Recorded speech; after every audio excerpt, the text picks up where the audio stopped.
Hi, this is Robbie Greer. This is Milestone 1. I will start by showing the refactored animation system.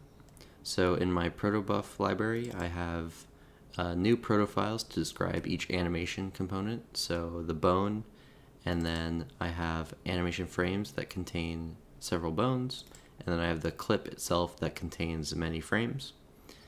And this is recreated in my converter, where I just loop over all the animation data, and I create these bone and frame structures, which ultimately creates a clip, and then I write that clip out to the file.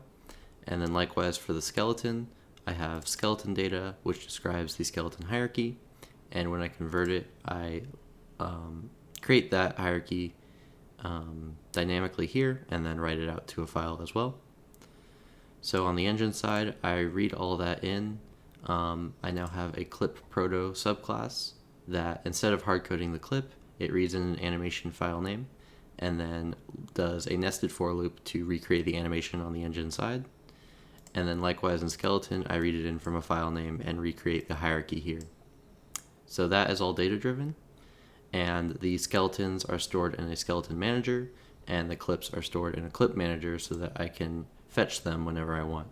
So I do that here when I create the animation controllers, which just take in a clip name and a skeleton name, and then that will play back that correct clip. And then the animation controllers themselves are fed into this animation system, which will automatically update and manage those controllers at runtime. Next, I want to do the sprites and fonts. So I have a new shader and graphics object for the sprites, which just managed the blend state and the UV matrix to get the sprites drawing. And then built on top of that is the font system. So the font is composed of glyphs, which are basically just rectangles, and the glyphs are stored in a font, which associates those rectangles to a texture. And then I can fetch a particular glyph I want and draw that part of the texture. So there's just an array of 128, so I can store all the characters. And then these fonts are managed in the font library that allows you to fetch whichever font you want. So in the load content, I create a new font up here. So I just say add century with my proto file.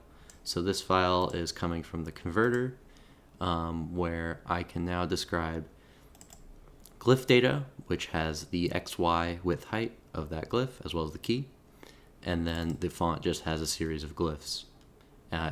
And so in my converter, I used a rapid XML just to be able to parse the XML document. And that lets me loop over and store all of the relevant glyph data in my protobuf file. So on the engine side, that gets read in and recreated, and then I can use the font. And using the font is a new type of game object called game object text, and it just has a string message, and you can call set message, and it also has a font that you want to draw the message in. So what it does is it has a single graphics object, and it loops over each character in the message, and it rubber stamps that glyph onto the screen, and then it moves the sprite over, and what you get is the font on the screen. So I will run it now and show all of those elements.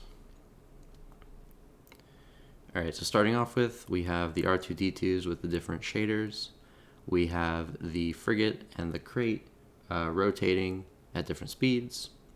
Then I have some 2D sprites on the screen with different positions and rotations. Then I have each animation playing with the text underneath, the game object text describing what they are. And this one is dynamic, so it's updating every frame with the count. And then the one in the middle, I can change which animation is playing, and the text changes as well to describe that animation. And that's about it for Milestone 1. So thank you.